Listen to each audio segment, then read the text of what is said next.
What's going on, guys? It's JSGC here, and we're here for the Shakhtar Donetsk round 6 of the group stage preview away in the Ukraine. Okay, so here I'm going to pop up the league table so you can have a look at the permutations on what's going on with Wednesday night's game. Now, as you can see, Man City have already finished first. They've qualified, they're finishing in first, they've got absolutely nothing to play for. So the interesting bit is between Shakhtar and Napoli as to who's going to drop into the Europa League and who's going to qualify for the last 16. Napoli, as you can see, just need a point from this game. A win will guarantee them second place, and then it gets a bit tricky if they lose because then Napoli have to win. If they don't, then Shakhtar again end up going there. So there's the permutations for you. So I'm going to have a look first at our opponents because I was away in America last time we played Shakhtar, so I've not actually had a good look at them. I never got to watch the game. I don't know what happened in that game. So it's actually my first time seeing Shakhtar, and it'll be in the Ukraine, so we'll have to see what we've got. So I've done a little bit of research, and I might have gone into a little bit more detail than what I normally do, so we'll see how that goes. So first up, the top of the Ukrainian League. The Ukrainian League obviously starts earlier because it gets colder there, so I imagine it ends a little bit like how all the other leagues are over in Eastern Europe. The 4 points clear, the top. They've won the last 3 games. They won at the weekend. I think they played on the 2nd, so that'd be the Saturday, against Verez. They won 2-0, so they won the last 3 games. They're starting to find a bit of form. Top of the league, not to be taken lightly. They're a good side. As already mentioned, they need just a point to qualify, which will knock Napoli into the Europa League and out of the Champions League. They can't finish first as Man City have already taken that spot. It means Man City have got absolutely nothing to play for in this game. And if you're not aware, if you are maybe a Shakhtar fan or a Napoli fan that's watching this, Man City have got a huge game. First versus second, City are first, Man United are second on Sunday. Manchester derby, big match, very, very big match.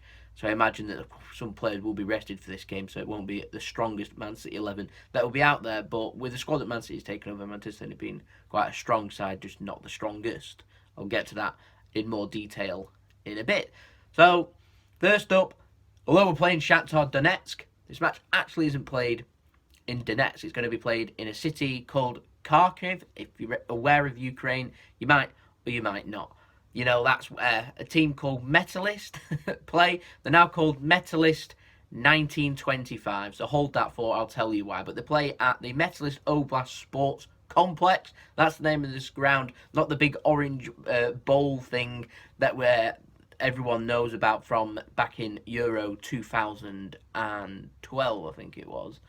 That was in Ukraine and Poland, I seem to remember. And I seem to remember there being a few games there. But this ground that they're playing at is going to hold 40,000. It gets shared with Metalist 1925, which used to be just Metalist or Metalist FC.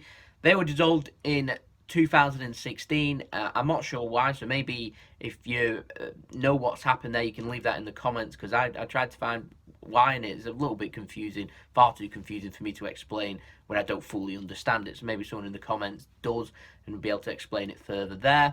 But they're working their way up this new side that they formed, Metalist 1925. So they're working their way up the leagues, a bit like how Rangers did in Scotland, demoted to the bottom league, work their way back up. They're hoping to get to the second division soon, trying to skip leagues because they're a club that used to be in the top division. There you go. Kharkiv is over 200 miles away from Donetsk, so it's not exactly like it's next door, which is a little bit strange to me. You thought they'd be playing as close as possible. Maybe that is as close as possible, but 200 miles, a 4 or 5 hour drive is absolutely miles away. Big country the Ukraine is, so there you go. But yeah, the reason this is happening is because Donetsk is deemed unsafe due to the ongoing situations that's been going on now for quite a few years in the Crimea region between Russia and the Ukraine. They've had a load of tensions on the border. The city's become very hostile is the word I'm looking for. Very hostile, so they've moved the club away and started playing the football elsewhere, which I imagine now is probably a lot more of a safer region for them to be playing. It's near the borders of Russia still, so there you go.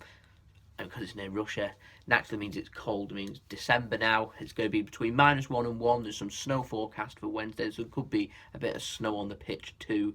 How we're used to this in Man City, I do not know. You imagine that the players for Shakhtar probably are quite used to it. They've got some good players. Dario Sharana is one of them good players. Player that I've heard of. He played for the Croatian international side. He's a good player. Is he the captain? I don't know, but he's an extremely good player. So, we need to be wary because they are a good side at the top of the league. Shakhtar are a good side, and I imagine that with Man City's weakened side, I imagine this is probably going to be a difficult game. For Man City, we're without David Silva, who's apparently not been declared fit. Yeah, he'll be playing in the derby, most definitely, but he's not travelled with the squad. And knows Kevin De Bruyne, because he's suspended, picking up, I think, them yellow card limit, so that sees him suspended, which is good, because, it should mean that he'll be playing in the last 16, unless he gets a red card, in the last 16, first leg, obviously. City unbeaten in the last 20 games in all competitions. Unbeaten this season and won all 20 of their last games. If you include the match against Wolves in the Cup, if you don't, the Man City have won the last 8. They're in incredible form. They've not lost a game this season. This could end on Wednesday night, in my opinion, considering the weakened side that will go out. Shakhtar need to win, and they're a good, fantastic quality side. So I think that if we can remain unbeaten, I'll be delighted. There's 20 winning game streak may well end. But I'd be delighted if we could remain unbeaten. A draw, a 1-1 would be a very good result. However, I think we'll lose, my opinion. I think it'll be 2-1 or something like that. Just purely for the quality of the side. You can see my team prediction, which I'll pop up now, as to why. So I'm going for Claudio Bravo in net. I'm going to put Edison on the bench. I was tempted to go for Grimshaw, but I think Pep Guardiola will try and keep it as strong as he possibly can. Danilo at right back, Delph at left back, because I don't really see any other choice. Unfortunately, we haven't got any cover for Delph other than for Fernandinho, and I don't think Fernandinho will play in this game. Although he has played in the Ukraine, he is used to conditions there, so it might work to our advantage if we did play him. We did get a rest on Saturday, but he's too important, in my opinion. We haven't really got a player like him. He's too important to be playing in this game. We need him for the derby. At centre-back, I'm going for Adara Bioyo and Mangala, just purely because I think that it's unnecessary for Kompany and Otamendi to be playing. Played a lot of games, actually, Otamendi, so he definitely won't be playing in this game.